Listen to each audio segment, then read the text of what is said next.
What's up, everybody? Owen Tomich here, back at it again with CNN5. And today I'm filling in for Coy Wire. Man, that guy. We need somebody new around here, and I'm the guy today. So, today we're going to cover two major stories, problems that happened throughout this year.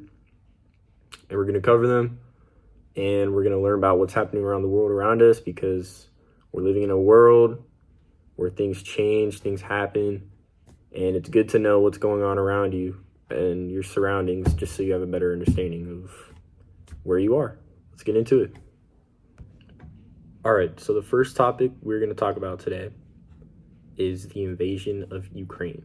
Now, we all know what's been going on, that there's a big war of the Russians invading Ukraine, and it's just crazy for us to think about, especially in today's society, especially for us children growing up, us young men, young women growing up, because we've never experienced anything like this. And it's just crazy to think that here in the US, we're striving, going to school, doing our jobs, extracurricular activities.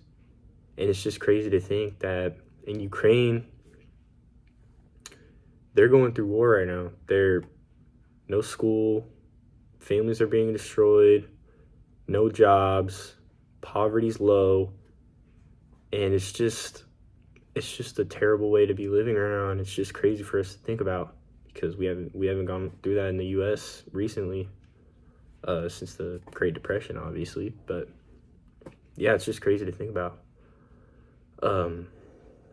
It's causing a lot of problems, especially here in the US. It's creating tension between us and the Russians, because, we're providing help, and we're providing help for Ukraine, and we've always had tension with Russia from the Cold War, from the end of World War II.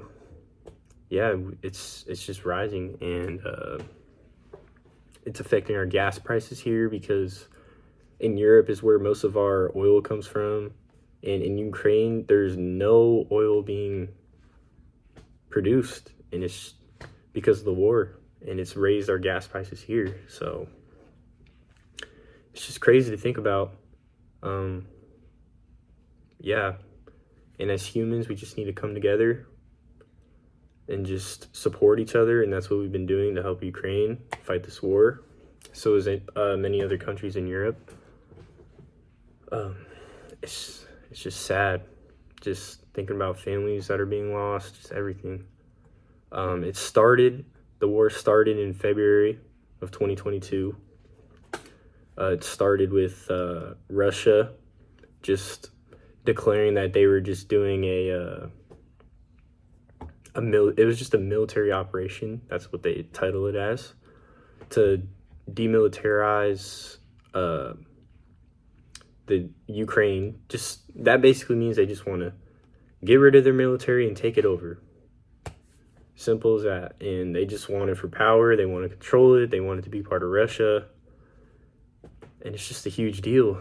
It's causing a lot of crisis throughout Europe, and it's affecting us, affecting all the other countries. But we need to help them get through this, and that's what we've been doing. On to the next topic. And in this topic, we're going to talk about what happened to Damar Hamlin during the National Football League season of 2022 to 2023. Now, as a football player, we all know injuries can happen, but this was an injury that we've never seen before happen. So Damar Hamlin is a safety for the Buffalo Bills, and what happened was he was going up to make a tackle against the Bengals. He was tackling T. Higgins, and he came in, and his first contact was his chest. So he hit him with his chest, tackled him, tried to get up, and immediately collapsed. It was a cardiac arrest. It was just that pressure that hit his heart caused him to go into cardiac arrest, and the game was stopped. He was immediately taken to the Cincinnati University Medical Center, in very critical condition. unconscious, everything, cardiac arrest. It's just crazy to think what can happen. You know, as a football player, I've been hurt, but I've always just bounced back, nothing big. But it's just crazy to think about. And he was in cardiac arrest. Everybody knew about it. Everybody was praying for him, hoping he could get better, get back out there.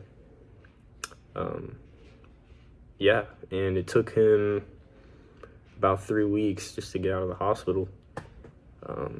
He got in January 2nd, got out January 22nd, I believe. And he went right to his team's locker room in that game that he got back. And yeah, it's just crazy to think about what can happen.